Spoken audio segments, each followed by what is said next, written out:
నమస్కారం. భారతీయ ఆధ్యాత్మిక వైభవాన్ని, అంతుచిక్కని రహస్యాలను ప్రపంచానికి చాటి చెప్పే యాత్రాసుధకు స్వాగతం. ఈరోజు మనం కేరళ రాష్ట్ర రాజధాని తిరువనంతపురంలో కొలువై ఉన్న పరమ పావన క్షేత్రం అనంత పద్మనాభస్వామి ఆలయం గురించి తెలుసుకోబోతున్నాం. ప్రపంచంలోనే అత్యంత సంపన్నమైన దేవాలయంగా పేరుగాంచిన ఈ క్షేత్రం భక్తికి మాత్రమే కాదు, అంతుచిక్కని మిస్టరీలకు కూడా నిలయం. సముద్రపు గాలి తాకుతూ ఆధ్యాత్మిక పరిమళాలు వెదజల్లే ఈ పుణ్యభూమి విశేషాలను ఇప్పుడు వివరంగా విందాం. అరేబియా సముద్ర తీరానికి అతి సమీపంలో ఉండడం వల్ల ఇక్కడ ఆహ్లాదకరమైన వాతావరణం ఉంటుంది. నగరం మొత్తం పచ్చని చెట్లు, ఎత్తైన కొబ్బరి తోటలతో నిండి ఉండి యాత్రికులకు కనువిందు చేస్తుంది.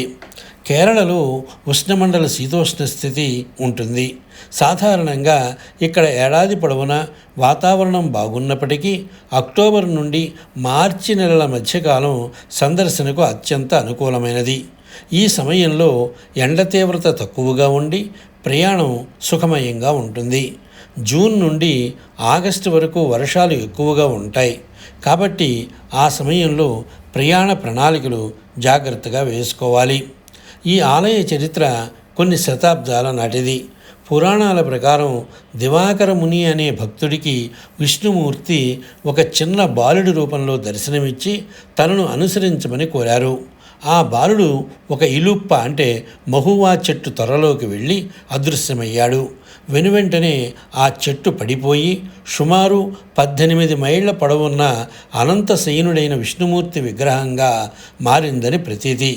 ముని ప్రార్థన మేరకు స్వామివారు 3.5 యోజనాల పరిమాణానికి తగ్గారని చెబుతారు. ట్రావెన్కోర్ రాజవంశీయులు ఈ క్షేత్రాన్ని అత్యంత భక్తి శ్రద్ధలతో అభివృద్ధి చేశారు.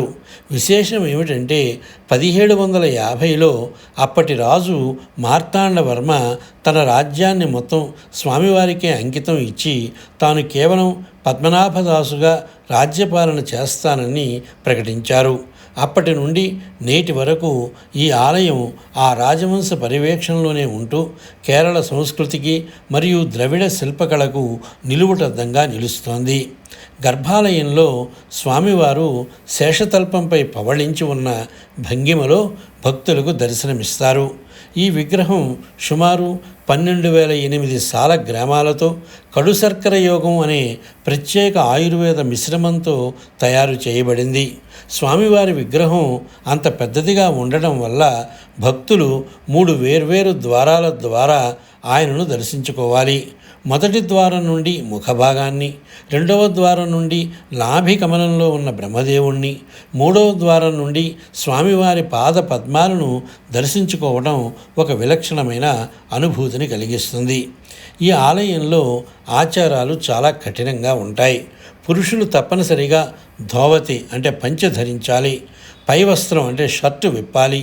స్త్రీలు చీర లేదా లంగా ఓణి ధరించాలి.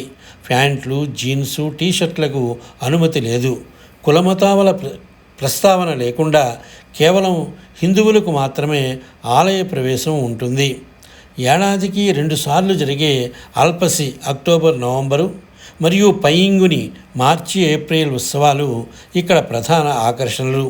10 రోజుల పాటు జరిగే ఈ ఉత్సవాల ముగింపులో స్వామివారిని సముద్ర స్నానానికి తీసుకువెళ్లే ఆరాట్టు ఊరేగింపు అత్యంత వైభవంగా జరుగుతుంది. అప్పుడు ట్రావెన్కోర్ రాజవంశీయులు ఖడ్గం ధరించి స్వామివారిని అనుసరించడం ఒక విశిష్టమైన సాంప్రదాయం. ఈ ఆలయం వార్తల్లో నిలవడానికి ప్రధాన కారణం ఇక్కడి నేలమాళిగల్లో ఉన్న అపారమైన సంపద. 2011లో సుప్రీంకోర్టు ఆదేశాల మేరకు ఇక్కడి 5 రహస్య గదుల్ని తలిచినప్పుడు అందులో బయటపడిన బంగారం, వజ్ర వైఢూర్యాలు, పురాతన నాణ్యాల విలువ కొన్ని లక్షల కోట్లుగా తేలింది. దీంతో ఈ క్షేత్రం ప్రపంచంలోనే అత్యంత ధనిక దేవాలయంగా గుర్తింపు పొందింది. అయితే బీవాల్ట్ అంటే వాల్ట్ బి అని పిలిచే 6వ గదిని మాత్రం ఇప్పటికీ తెరవలేదు. దాని తలుపులపై తాళాలు ఉండవు.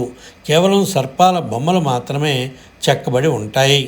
ఆ 6వ గదిని నాగబంధం లేదా గరుడ మంత్రం ద్వారా బంధించారని, దానిని శాస్త్రీయ పద్ధతుల్లో తెరిస్తే అనర్థాలు జరుగుతాయని అక్కడి ప్రజల నమ్మకం.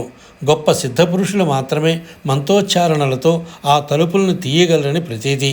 ఆ తలుపు వెనుక నుండి సముద్రపాలల చప్పుడు వినిపిస్తుందని కొందరు చెబుతూ ఉంటారు. ఈ రహస్యం ఇప్పటికీ ఆధునిక విజ్ఞాన శాస్త్రానికి ఒక సవాలుగానే మిగిలిపోయింది. ఈ అద్భుత దృశ్యాలను, విశేషాలను వింటుంటేనే మన పురాతన సంస్కృతి పట్ల ఎంతో గర్వం అనిపిస్తుంది. హైదరాబాద్ నుండి తిరువనంతపురం చేరుకోవడానికి విమాన రైలు మార్గాలు అందుబాటులో ఉన్నాయి. శంషాబాద్ విమానాశ్రయం నుండి నేరుగా లేదా కనెక్టింగ్ ఫ్లైట్స్ ద్వారా సుమారు 2 నుండి 4 గంటల్లో చేరుకోవచ్చు. రైలులో వెళ్లాలనుకునేవారు శబరి ఎక్స్ప్రెస్ లేదా కన్యాకుమారి ఎక్స్ప్రెస్ ద్వారా ప్రయాణించవచ్చు.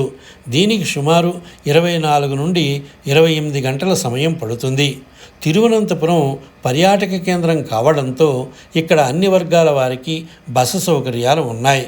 ఆలయానికి సమీపంలోనే దేవస్థానం నడిపే గదులు అంటే చౌల్ట్రీసు అందుబాటులో ఉంటాయి.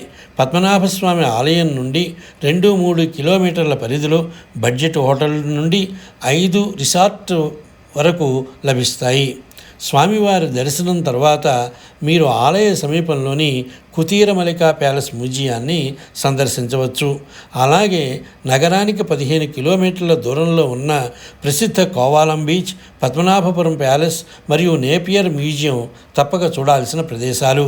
ఇవి మీ యాత్రకు పూర్తి స్థాయి అనుభూతిని ఇస్తాయి.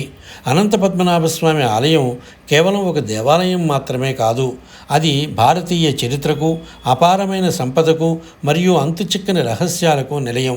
క్రమశిక్షణతో కూడిన భక్తిని, కేరళ సంప్రదాయాలను గౌరవిస్తూ చేసే ఈ యాత్ర మీ జీవితంలో ఒక తీపి గుర్తుగా మిగిలిపోతుంది. మరింత సమాచారం కోసం యాత్రా సుధను ఫాలో అవ్వండి.